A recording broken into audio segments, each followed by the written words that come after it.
Hello everyone. आज हम लोग एक नया चैप्टर स्टार्ट करेंगे, rules of debit and credit. तो कहने का मतलब डेबिट और क्रेडिट के क्या नियम है। अकाउंट्स में जो डेबिट और क्रेडिट वर्ड यूज होता है, डेबिट किसे करें, क्रेडिट किसे करें, या ऐसे भी आपने कहीं कहीं सुना होगा डेबिट हो गया ये या क्रेडिट हो गया ये, तो उसका क्या तरीका है, कौन क्यों डेबिट हो जाता है और कोई अकाउंट क्यों क्रेडिट हो जाता है। तो rules of debit and credit, debit credit के नियम। इसके पहले 3-4 बातों का ध्यान रखना है। Number 1,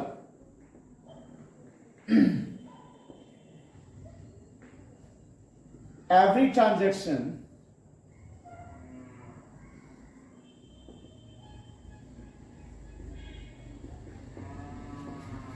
affects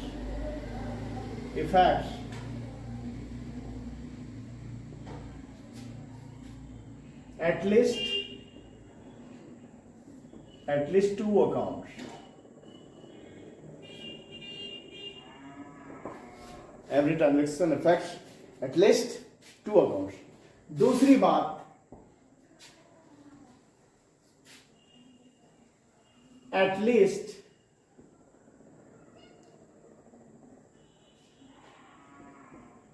recording is made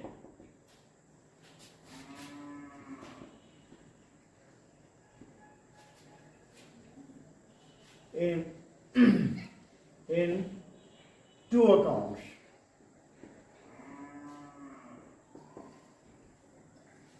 और तीसरी बात, one account is debited and another account is credited। ठीक है। और चौथी बात,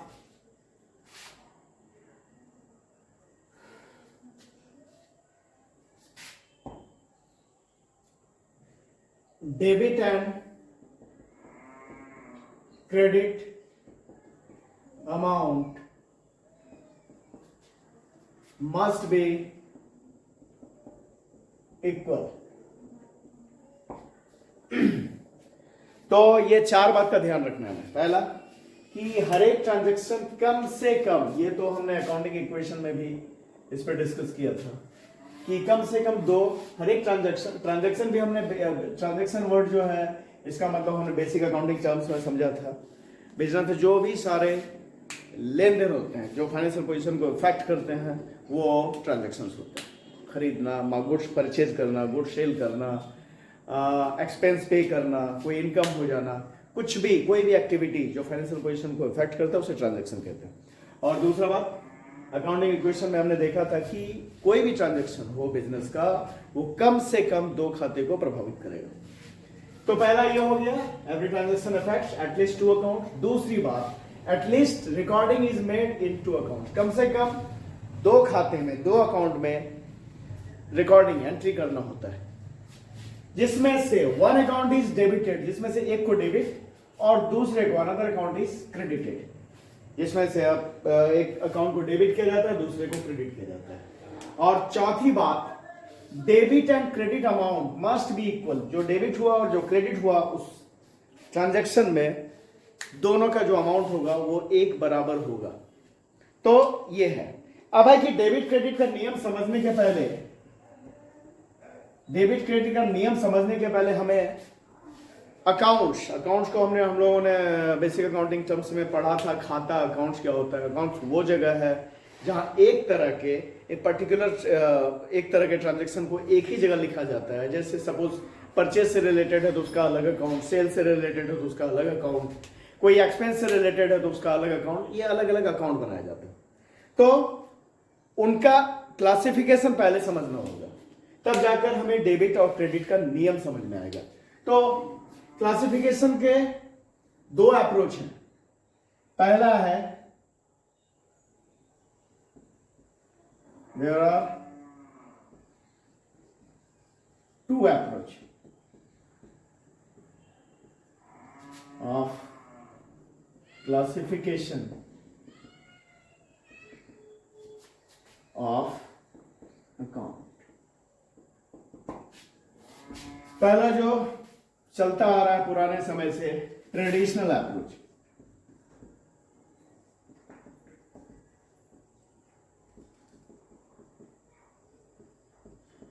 परंपरागत। और दूसरा है मॉडर्न अप्रोच।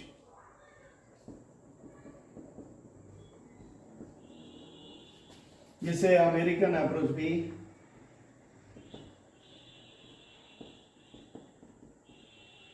कहते हैं।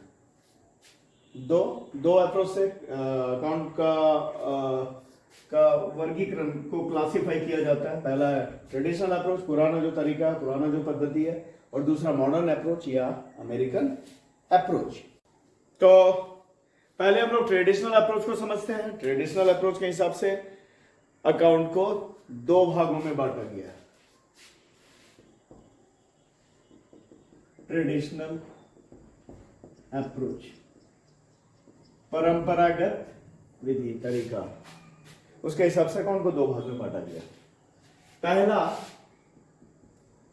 Personal account. अकाउंट को हम लोग पूरा ACCOUNT लिखने की जरूरत नहीं है बार बार, और वो प्रैक्टिस में नहीं रहता है, पर ये होता है, इसे इस तरह से लिखता है AC या ये, और इस तरह से अकाउंट। ठीक है। तो पहला पर्सनल अकाउंट, व्यक्तिगत खाता।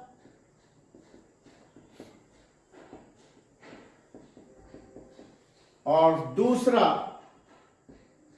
Impersonal account,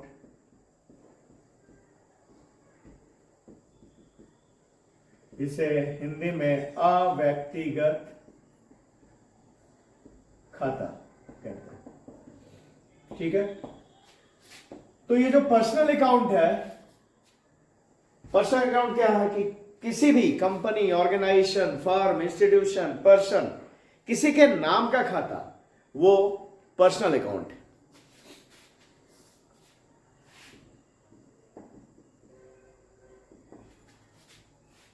Account relates to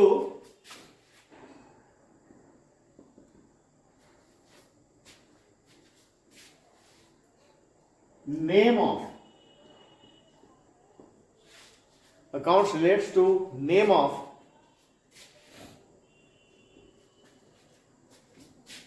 any person, institution,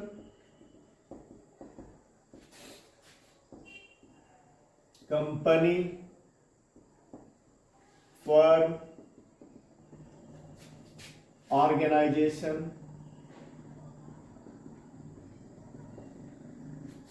etc. Are personal account. क्या है? Account relates to name of any person, institution, company, firm, organisation, etc. Are personal account. मतलब जिस अकाउंट का पहचान नाम से हो वो पर्सनल अकाउंट है, जिसे उसके नाम से पहचाना जाए। जैसे कि पर्सन राम, मोहन, सोहन, हरि, जद्दू नाम है। कंपनी रिलायंस, टाटा, उसके नाम से जान रहा है। कोई इंस्टीट्यूशन, कोई कॉलेज का उसका पहचान उसके नाम से होता है। जैसे सपोज KKM कॉलेज, तो वो उसका नाम से उसकी पहचान हो रही है। तो जो भी इंस्टीट्यूशन है, जो भी फर्म है, जो भी कंपनी है, जो भी ऑर्गेनाइजेशन है या पर्सन, ये सब उसके नाम से जिसकी पहचान होती है, वो पर्सनल अकाउंट है। अभी पर्सनल अकाउंट को समझते हैं, फिर बाद में इम्पर्सनल पे आते हैं। अब ये types of personal account, types of personal account, इसमें 3 टाइप होते हैं। इसके 3 टाइप पर्सनल अकाउंट है। पहला natural personal account.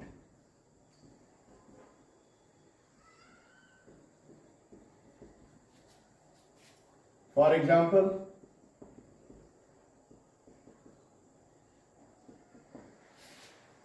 Natural personal account या मतलब किसी भी इंसान का खाता। Account, for example Ram's account, Mohan's account,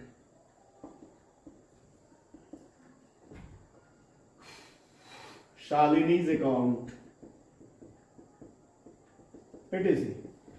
जो किसी व्यक्ति के नाम का खाता है वो नेचुरल पर्सनल अकाउंट। दूसरा आर्टिफिशियल पर्सनल अकाउंट, जिसे कि लॉ के द्वारा,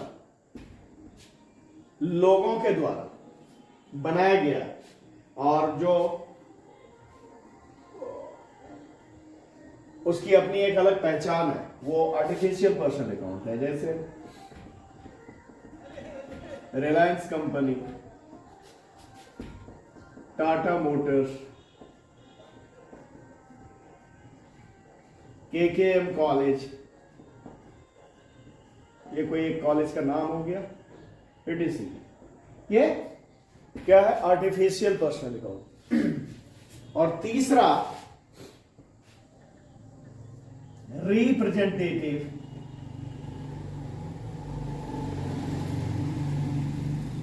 पर्सनल अकाउंट। इसके एग्जाम्पल है, जैसे ये अकाउंट किसी को रिप्रेजेंट कर रहा है, उसके बिहाफ में वो है। जैसे कैपिटल, कैपिटल क्या है? कैपिटल बिजनेस के ऑनर को, बिजनेस के प्रोपराइटर को रिप्रेजेंट करता है, कैपिटल अकाउंट।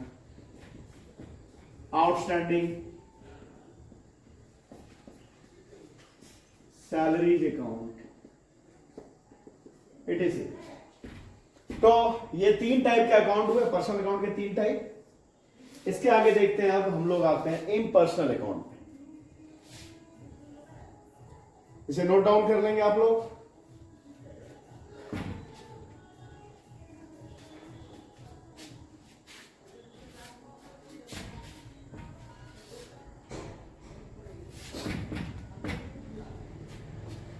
अब इम्पर्सनल अकाउंट जो है,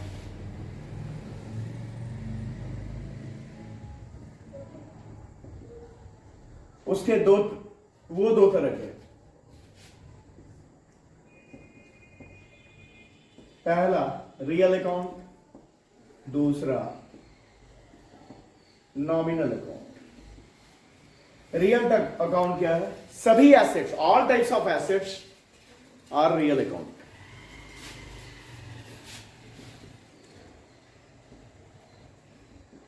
real account, all types of assets are real account,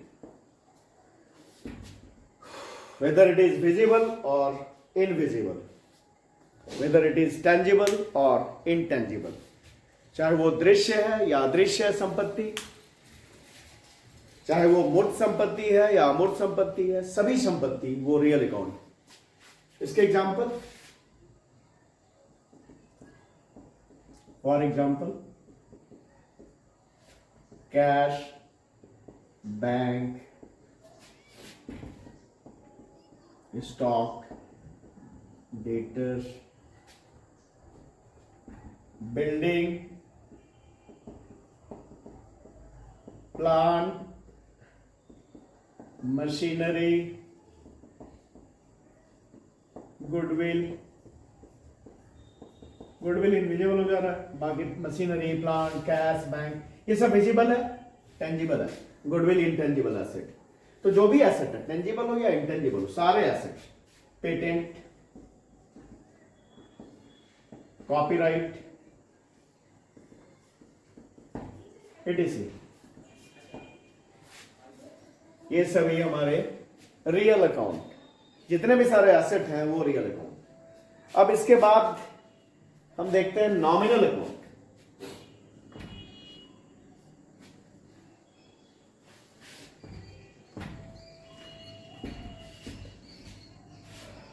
nominal account को समझते हैं।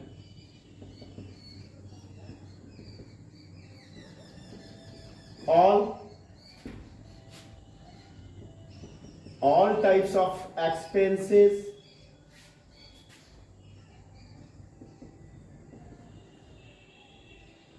and losses, all types of expenses and losses, and all types of incomes and gains are nominal account. ठीक है, सभी खर्च और नुकसान तथा सभी लाभ और आमदनी क्या है?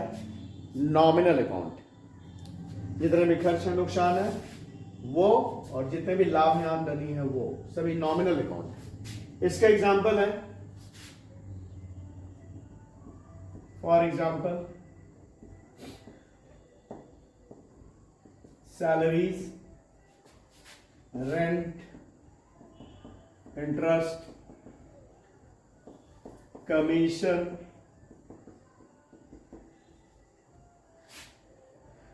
Printing and stationery,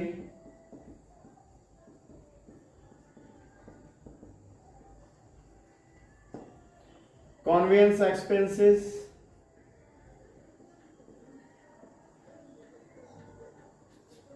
telephone expenses, बहुत सारे हो सकते हैं एग्जांपल, इंश्योरेंस प्रीमियम, अभी रहने देता हूं। तो जितने भी खर्च है नुकसान है और जितने भी लाभ है आमदनी है वो सारे नॉमिनल अकाउंट है। तो अब जैसे कि सैलरी दे रहे हैं तो खर्च, रेंट दे रहे हैं तो खर्च है, रेंट ले रहे हैं तो इनकम है, इंटरेस्ट दे रहे हैं तो खर्च है, इंटरेस्ट ले रहे हैं तो बिजनेस ले रही है तो इनकम है, कमीशन दे रही है बिजनेस तो खर्च है, कमीशन ले रही है तो इनकम है। तो सारे ये जो है, जो भी खर्च और नुकसान है, जो भी लाभ और आमदनी है वो नॉमिनल अकाउंट है। तो यहां तक हम लोगों ने समझ लिया। इस वीडियो में इतना ही। आगे इसका जो है पार्ट, एक तो अभी ये मैंने आपको ट्रेडिशनल अप्रोच बताया, मॉडर्न अप्रोच बाकी है वो समझेंगे, उसके बाद वो अगले वीडियो में। तो इस वीडियो में इतना ही रहने देते हैं, और आप लाइक करना, सब्सक्राइब करना और शेयर करना भूलेंगे नहीं। Thank you.